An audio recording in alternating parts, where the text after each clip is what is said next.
ሰው ነበር በነብዩ ሰለላሁ ዐለይሂ ወሰለም ዘመን መካ ላይ ከበድር ጦርነት በኋላ የበድር ጦርነት የመጀመሪያው ጦርነት ነው። ሙስሊሞች ድል ያደረጉበት ያሸነፉበት የሆነ ጦርነት ነው። በርካታ ከሃዲያኖች ተማርከዋል፣ ተገድለዋል። አልደረሱባቸውም። ራሳቸው ናቸው መጥተው የተዋጓቸው፣ ግን አሸነፏቸው። የዛኔ ያ ጦርነት ተአምራዊ የሆነ ጦርነት ነበር። ሙስሊሞች ገና 300 አካባቢ ነበሩ። ከሃዲያኖች በሺህ የሚቆጠሩ ነበሩ።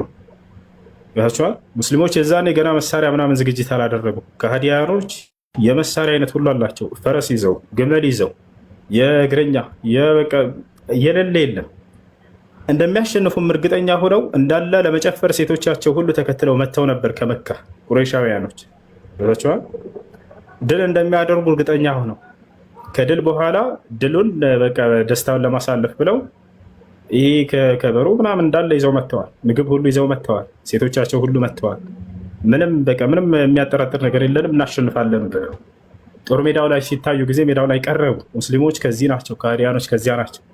300 ለ1000 ምናምን ሰራዊት፣ በዚያውም ምንም አይነት ያን ያክል የተሟላ መሳሪያ ሳይኖራቸው። በዚህ ጊዜ ነቢያችን ሰለላሁ ዐለይሂ ወሰለም ተንበረከኩና አላህን መለመን ጀመሩ። አላሁመ ነስረከ አለዚ ወዐድተኒ፣ አምላክ ያላህ ሆይ ቃል የገባህልኝን እርዳታህን ዛሬ ነው የምፈልገው አሉ። ዱዓ ያደረጉ ነቢያችን ሰለላሁ ዐለይሂ ወሰለም ጋቢያቸው የለበሱት መሬት ላይ እስኪወድቅ ድረስ አላህን ለመኑ ይላል። አቡበክር ሲዲቅ አብሯቸዋል። ሐታ ቁልቱ ለሁ ያ ነቢይ አላህ ኢነላሃ ሙንጅዙን ለከ ማ ወዐደክ፣ አንተ የአላህ ነቢይ ሆይ አላህ ቃል የገባልህን ቃሉን ይፈጽምልሃል፣ ይበቃሃል ከዚህ በላይ ብሎ እስኪያስቆሟቸው ድረስ ነቢያችን ሰለላሁ ዐለይሂ ወሰለም አምልኮ ውስጥ ከገቡ በቃ ሌላ ዓለም ውስጥ ናቸው። ገብታችኋል? ሌሊቱ ሁሉ ይነጋል። አንዳንዴ እናታችን አይሻ አብራ ስትናገር አብራ ያደረች ሚስታቸው እየሰገዱ የሱብሂ አዛን የሚባልበት ጊዜ አለ አለች። ከማታ ጀምሮ እኮ ነው ጀማዓ። ስለዚህ በዚያ ሁኔታ ሳሉ ነቢያችን ሰለላሁ ዐለይሂ ወሰለም ልክ ዱዓውን እንደጨረሱ ፈገግ አሉና ይሄን አንቀጽ አነበቡ። ምን አሉ? ነቢያችን ሰለላሁ ዐለይሂ ወሰለም ምን አሉ? ሰዩህዘሙል ጀምዑ ወይወሉነ ዱቡር የሚለውን አንቀጽ አነበቡ። ትንቢት ነው ይሄ ቁርአን አንቀጽ ሱረቱል ቀመር ላይ ይገኛል። ሰዩህዘሙል ጀምዑ፣ እነዚህ ሁሉ ስብስቦችም ይሸነፋሉ። ወይወሉነ ዱቡር፣ ከፊሎቹ ደግሞ ጀርባቸውን ኋላቸውን ሰጥተው ይሸሻሉ ይላል አንቀጹ። ትንቢት ነው። ድል እንደሚያደርጉ እየተናገሩ ነው። የነቢይነታቸው ማረጋገጫ ነው። አንድ ነቢይ ትንቢትን ተናግሮ ያ ትንቢት በተናገረበት መሰረት መፈጸሙ ትክክለኛ ነቢይ መሆኑ ማረጋገጫ ነው። የተናገረው ትንቢት በተናገረበት መሰረት አለመፈጸሙ ደግሞ የዚያ ነቢይ ሐሰተኛነቱ ማረጋገጫ ነው። ታዲያ ነቢ ሰለላሁ ዐለይሂ ወሰለም ፈገግ ብለው ሁሉም ይሸነፋሉ በአሁኑ ጦርነት ላይ ዝም ብላችሁ ታያላችሁ አሉ። ጀርባቸውንም ሰጥተው ይሄዳሉ የሚለው አንቀጽ ተነበበ።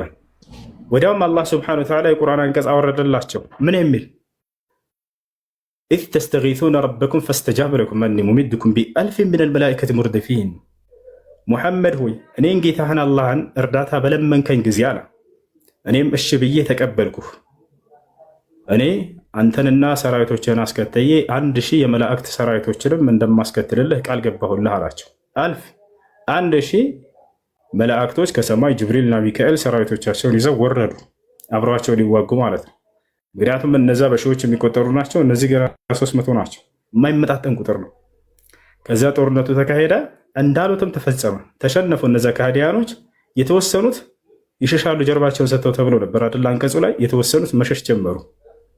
ከዛ ማረኳቸው፣ ያዟቸው፣ ተማረኩ፣ መዲና ላይ ወሰዷቸው። ከሃዲያኖችም የቀሩት ያመለጡት ወደ መካ ሄዱ። በዛ ልባቸው በጣም ተሰብሯል ከሃዲያኖች። ከመካከላቸው አንደኛው ዑመይር የሚባለው ከሃዲ ነበር። ሶፍዋን ከሚባል ከሃዲ ጋር በጣም ታላላቅ ናቸው፣ ጀግኖች ናቸው። እነዚህ በካዕባ አጠገብ ተቀምጠው ሳሉ እባክህ ዑመር አንዴ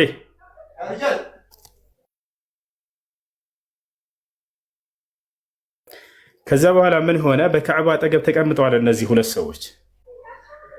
ነቢያችን ሰለላሁ ዐለይሂ ወሰለም ደግሞ መዲና ናቸው። ምርኮኞቻቸውን ይዘዋቸው እዛ ተቀምጠዋል። የተማረኩት እዚያ ናቸው። ታዲያ በኢስላም ከተማረከበት አንድ ከሃዲ የተማረከበትን ቤተሰብ ገንዘብ ከፍሎ ሂዶ ነፃ ማውጣት ይችላል። ያ ምርኮኛ ጫፉ አይነካም በኢስላም። ታበላለህ፣ እንዳውም ታጠጠዋለህ። ገብታችኋል አይደል? ከማረክ በፍጹም ጫፉን አትነካም። የተማረከበት ቤተሰብ ካለ መጥቶ ይወስዳል። ያን ለማድረግ አልቻለም ዑመይር እና ሶፍዋን አብረው ተቀምጠው ሳሉ ካዕባ ስር ምን አለ ዑመይር እዚያ ላሉ ሰዎች እንዳው እኔ ማነው ሙሐመድን የሚገድል ሂዶ ለብቻው ተደብቆ እንደምንም እንደሰላይ ሆኖ ተጠግቶ ምናምን ገድሎት የሚመጣ ምናምን ሲባል ዑመይር ምን አለ? እኔ ብድር ባይኖርብኝ ኖሮ እነዚህን ህፃናት ቤተሰቦቼን እንዳው ባይኖሩብኝ ኖሮ ሙሐመድን ሂጄ ገድየው መጣ ነበር አለ። ሶፍዋን ምን አለው? ሁለታቸው ብቻ ናቸው፣ ልብ በሉ እያወሩ ያሉት ሁለታቸው ብቻ ናቸው፣ ሌላ ማንም ሶስተኛ ሰው የለም። ሶፍዋን ምን አለው ለዑመይር? ዑመይር ሆይ አለው እኔ ያለብህን ብድር እከፍልልሃለሁ፣ ቤተሰቦችህንም የሆነ ነገር አደጋ ቢደርስብህ አንተ እዚያ እርሱን ለመግደል ሄደህ እኔ እዚህ ምትክ ሆንልሃለሁኝ፣ አብሽር በእኔ ጣለው፣ እሱን ብቻ ሄደህ አንተ ሙሐመድን ገድለህን አለው። እሺ አለ። ሰይፉን አመጣ፣ ፈረሱን አዘጋጀ። ቀጥታ ከመካ መዲና ሄዶ ገድሏቸው ሊመጣ ተደብቆ ማለት ነው። ሰይፉን መርዝ ቀባሁት አለ። ራሱ ነው የነገረው። ከሰለመ በኋላ ነው ይሄ ሰሓባ እየተናገረ ያለው። ቀባሁትና ሄድኩኝ አለ። ቀጥታ መዲና ደረስኩኝ አለ። መዲና እንደደረስኩኝ ሰሓቦች አዩኝ አለ። የመካ ሰዎች ናቸው ስደት ያደረጉ፣ ያውቁታል። ለኢስላም በጣም ኃይለኛ ጥላቻ እንዳለኝም ያውቁ ነበር አለ። በጣም አማኞችን አዛ ካደረግኩት መካከል ነኝ አለ። እነ ዑመር ወዳው እንዳዩኝ መጣ፣ ይሄ የኛ ጠላት፣ የኢስላም ጠላት፣ የአላህ ጠላት መጣ። ደግሞ ምን ፈልጎ ይሆን ምናምን ብዬ ስናገር ከዚያ በኋላ ነቢያችን ሰለላሁ ዐለይሂ ወሰለም ራቅ ብለው አይተዋል አለ። ዑመር ሆይ አሉት ተወውና ወደ እኔ ይምጣ አሉኝ አለ።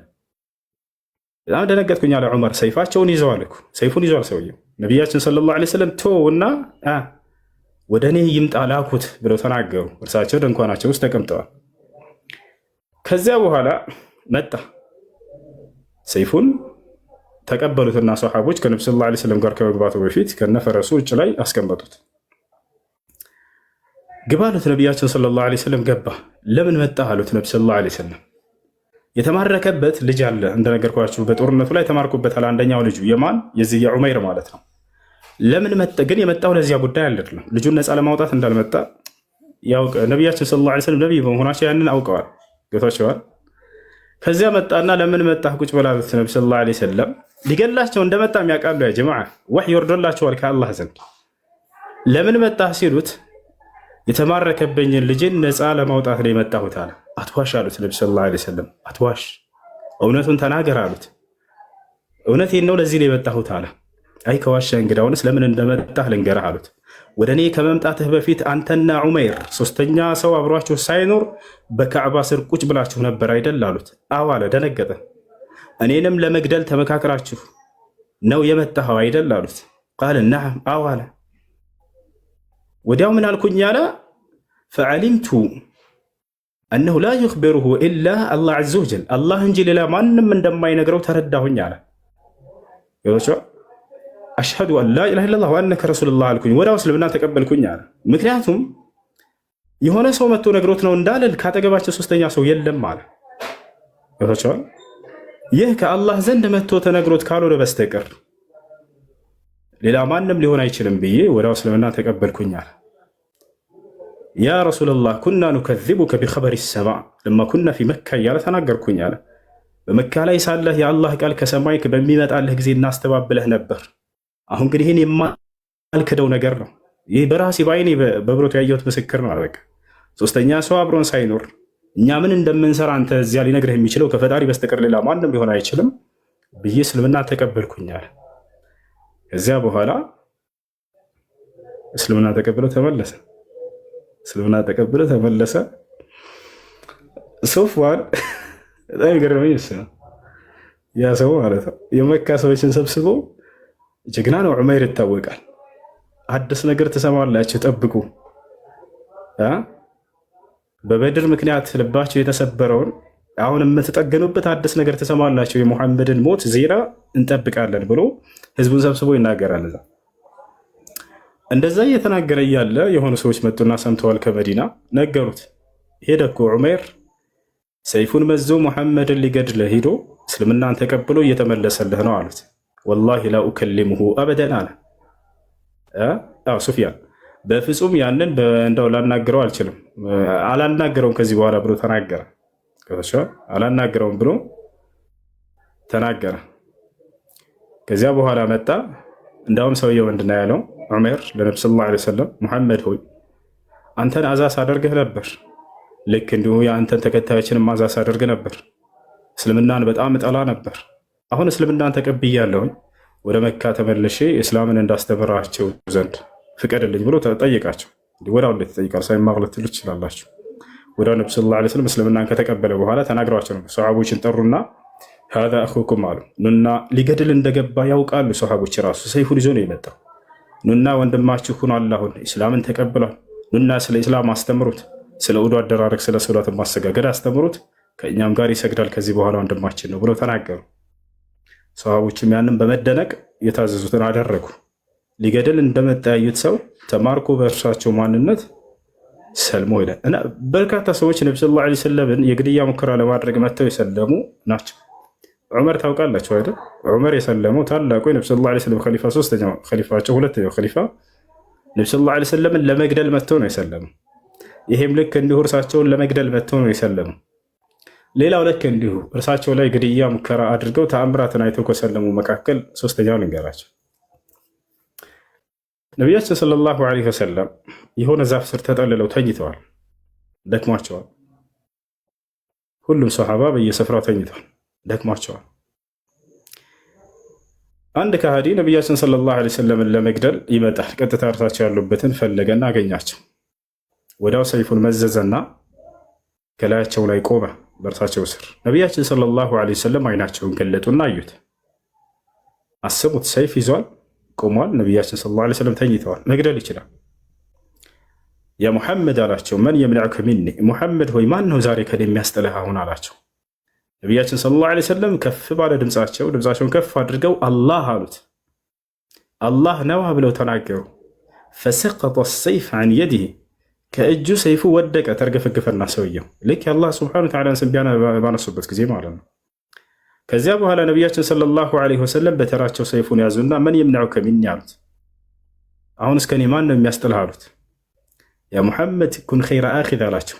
ሙሐመድ ሆይ መልካም ማራኪ ሁን አላቸው። በቃ በአንተ ምርኮ ስር ወድቅ ያለሁኝ አሁን ከነዚያ ከማራኪዎቹን መልካም ሁን፣ ይቅር በለኝ፣ ለፈኝ ነው በቃ።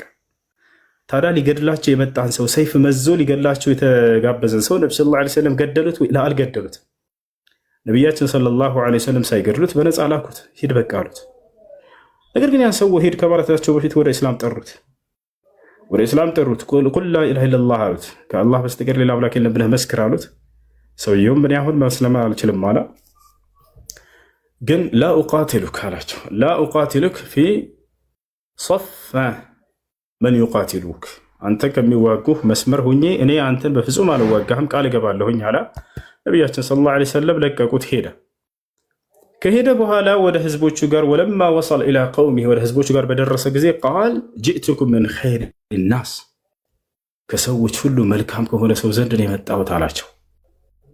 ሊገድል እንደሄደ ያውቁ ነበር። ከሰዎች ሁሉ መጥፎ የሆነን ሰው ግደል ብለውት ነው የላኩት። ምን ብሎ መሰከረ ለህዝቦቹ? ከሰዎች ሁሉ መልካም ከሆነ ሰው ዘንድ ነው የመጣሁት።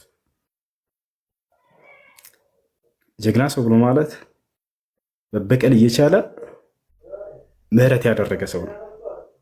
ገብታችኋል? ጀግና ሰው ብሎ ማለት ጦር ሜዳ ማነው የሆነ ቦታ ላይ ተገናኝተህ በትግያ ጥሎ ያሸነፈ ሰው አይደለም። ይሄ የአካል ጥንካሬ ነው፣ እሱ ነገር አይደለም። ትክክለኛ ጀግንነት ግን ይሄ ነው። በቃ ኢስላም ይሄ ነው። ነቢያችን ሰለላሁ ዐለይሂ ወሰለም ሊገላቸው የመጣን ሰው መበቀል እየቻሉ ነቢ ሰለላሁ ዐለይሂ ወሰለም ነፃ አድርገው ላኩት። በጦር ሜዳ ላይ የተማረኩ ሰዎች አላህ ጦር ሜዳ ላይ ሰዎች እየተዋጉ እያለ ከሃዲያኖች ከደከሙ በቃ ተዋቸው፣ አቋርጡት ጦርነቱ እንዳለ ታውቃላችሁ። ይሄ የቁርአን ህግ ነው፣ የእስላም ህግ ነው። ከደከሙ በቃ ተዋቸው፣ አትግደሏቸዋል አላህ። ጦር ሜዳ ላይ ራሱ ማለት ነው ያሉ ሊጋደሉ የመጡ ሰይፍ ይዘው የመጡ ሰዎች ደከሙ አይደለ፣ አልቻሉም አይደለ፣ አትግደሏቸው፣ ተዋቸዋል አላህ። ፈኢዛ ለቂቱም ለዚነ ከፈሩ ፈደርበ ሪቃብ ሐታ ኢዛ አስኸንቱሙሁም ፈሽዱ ፈኢማ መነን በዕዱ ወኢማ ፊዳን ሐታ ተضዕ አልሐርብ አውዛራ። ልክ ከተዳከሙ በጦር ሜዳ ላይ መካከል ይተዋሉ። ራሱ ጠላት ናቸውና ሊገሉ መተዋልና ግደሏቸው ብሎ ሂሳብ የለም። ከዚያ ይማረካሉ። ከተማረኩስ ማብላት ማጠጣት ግድ ነው፣ አንተ ጋር እስከማረካቸው ድረስ ገብታችኋል። ከዚያ በኋላ አለቃቸው የእነዚያች ሀገር መሪ መጥቶ የሚጣልበትን ገንዘብ ያክል ተጥሎበት ያንን ከፍሎ መውሰድ ይችላል። መንግስቱ ካልቻለ ቤተሰብ መጥቶ መውሰድ ይችላል። ገብታችኋል። ቤተሰብ መጥቶ መውሰድ ይችላል። ያ ነው። አይ ራሱ ሰውየው የተባረከው ሰው ራሱ ገንዘብ ከፍዬ መውጣት ፈልጋለሁ ነፃ ካለ መብት አለው። ያም ካልቻለ ራሱ ሰርቼ ላምጣ ጊዜ ስጡኝ ካለ ጊዜ ይሰጣል። ሁሉ ይህን ሁሉ መንገድ አስቀምጦለታል ኢስላም። የሚገርም ህግ እኮ ነው ወላሂ ላዚም ኢስላም በዚህ በኩል በተለይ ያስቀምጠው።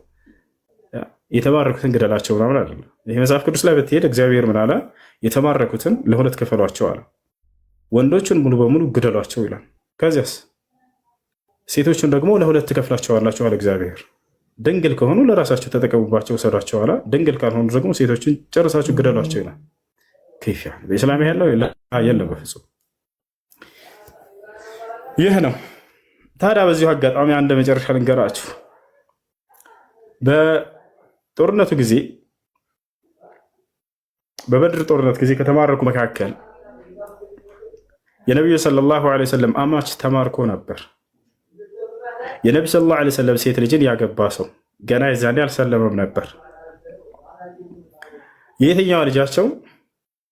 የዘይነብ። ነቢያችን ሰለላሁ ዐለይሂ ወሰለም ስንት ሴቶች ልጆች አሏቸው?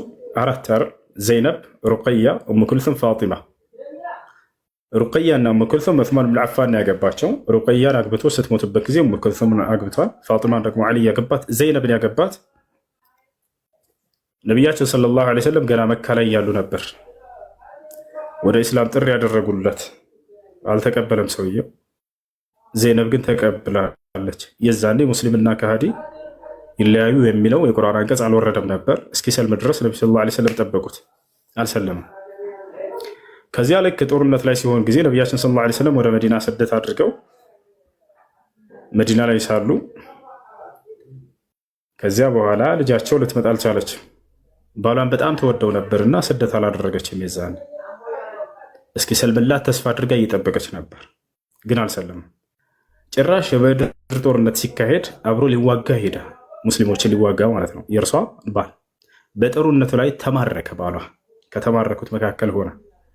ቅድም እንዳልኳችሁ በኢስላም ሕግ ምን አለ? አንድ ሰው ከተማረከበት ቤተሰብ ገንዘብ ከፍሎ መውሰድ ይችላል አይደለ? ስለዚህ የተማረከባቸው ሰዎች ሁሉ የመካ ከሃዲያኖች የተማረኩባቸውን ሰዎች ለመውሰድ ገንዘብ እየላኩ መውሰድ ጀመሩ፣ ማስመጣት ጀመሩ። ከተማረከው መካከል አንደኛው ማን ነው?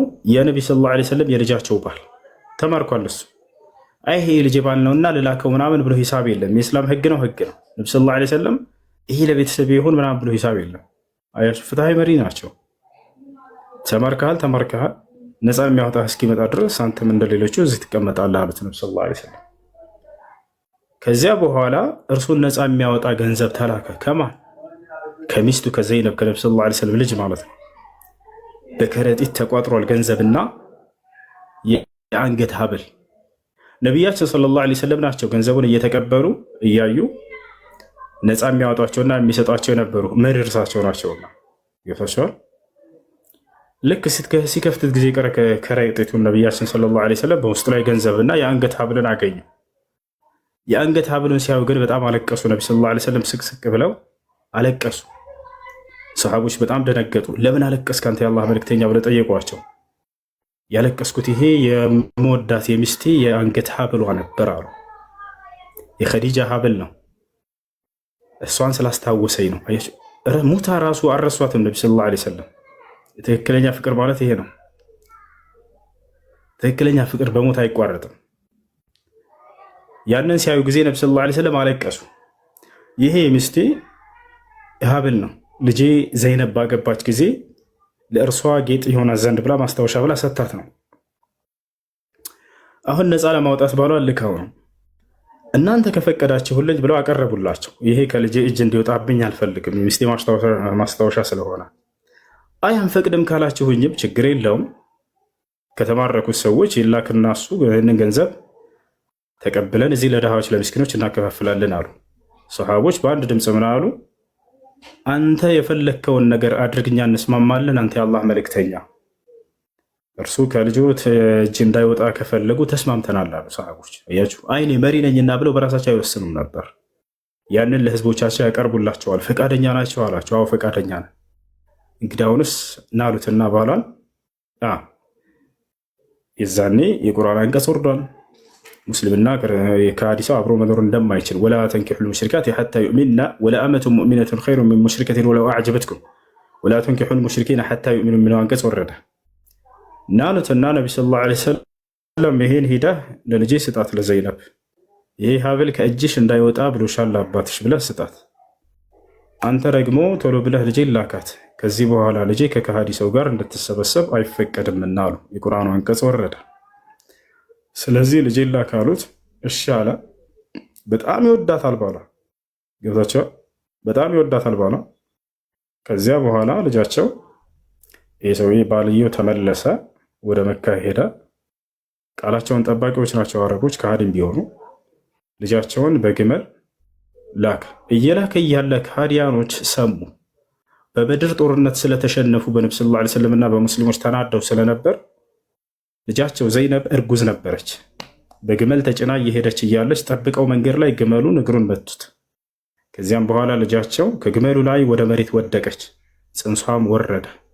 ይሄ ነገር ነብዩ ሰለላሁ ዐለይሂ ወሰለም ዘንድ ደረሰ። በጣም አዘኑ፣ በጣም ተሰበሩ።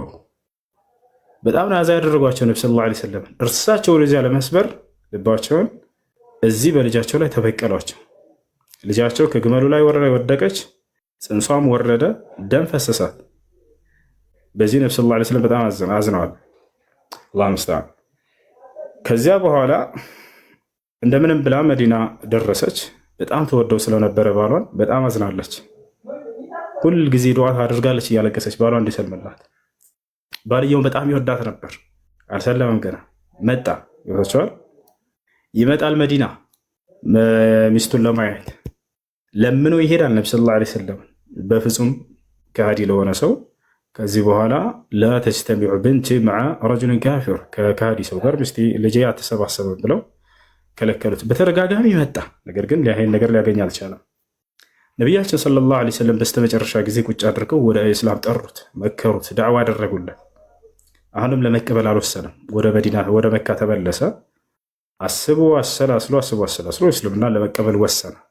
ከዚያ በኋላ እስልምናን መጥቶ ሲቀበል ጊዜ ነቢያችን ሰለላሁ ዐለይሂ ወሰለም እንደገና አጋባቸው። ባልና ሚስት ነው መኖር ጀመሩ።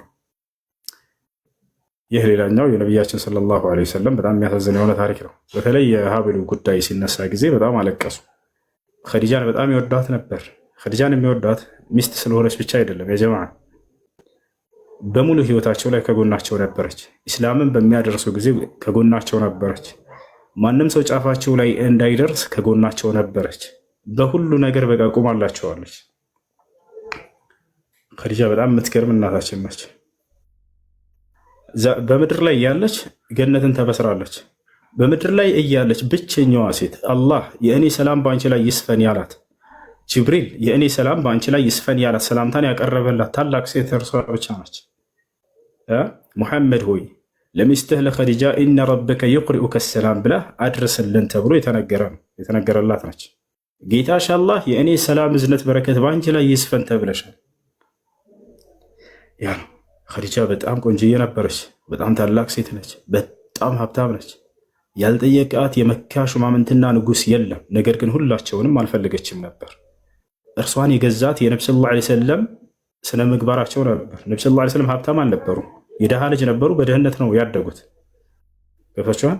ግን ከእርሳቸው ያየችው መልካምነትና መልካም ስነ ምግባራቸው ማረካት። የሰዎች ገንዘብና የሰዎች ስመጥርነት እርሱ አልጋበዛትም እንጂ ንጉሶች ጠይቀዋታል፣ ባለሀብት እንዳለ ጠይቀዋታል። አትሰማቸውም፣ አልሰማቻቸውም ነበር። ከእርሳቸው በፊት 2 ጊዜ አግብታ ተፈታለች። ገባቸው። ነብዩ ሰለላሁ ዐለይሂ ወሰለም ልክ እንዲሁ ከእርሷ የማረካቸው ያ ነገር ነው። መልካምነቷ በጣም የታወቀ ነበር። በጣም ክብር ያላት፣ ግርማ ሞገስ ያላት ታላቅ ሴት ነበረች። ቆንጅዬ ነበረች። ገባቸው። አላህ ጥያቄ ያለ ሰው ይቀጥል። አለይኩም